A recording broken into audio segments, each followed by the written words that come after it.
देखा जाए तो जैनब साहिबा की बात बिल्कुल सही है, उन्होंने सारी जिंदगी काम किया है, लेकिन इनके शौहर ने मजबूर नहीं किया होगा इन्हें काम करने पर। सब इतने खुश नसीब नहीं होता है। नूर फातिमा रियल एस्टेट एजेंसी में सेक्रेटरी का काम भी करती है। नूर फातिमा को अपना हर फैसला करने का इख्तियार हासिल है, आप लोग इस पर दबाव न डालें।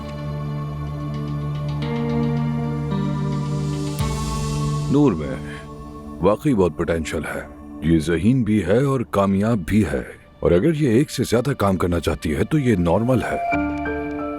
मैंने 6 साल इसको डेट किया है और हर साल किसी के साथ ही पकड़ा है,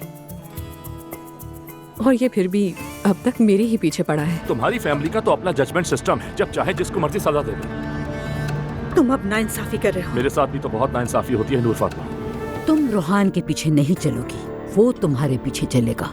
क्यों? सिर्फ इसलिए कि मेरा बाप अमीर है? तो क्या ये झूठ है?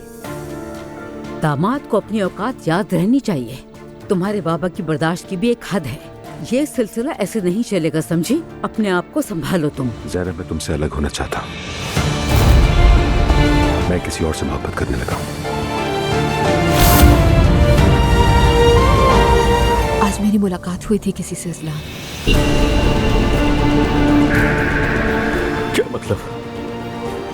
उसका साथ बहुत अच्छा लगा मुझे। हम तो शादीशुदा नहीं है, हम साथ भी नहीं है, समझ रहे हो ना? और तुम तो तब किसी के साथ थे जब हम शादीशुदा थे। नहीं नहीं नहीं नहीं नहीं नहीं, नहीं दुआ, तुम झूठ बोल रही हो, तुम ऐसा हरगिज़ नहीं कर सकती।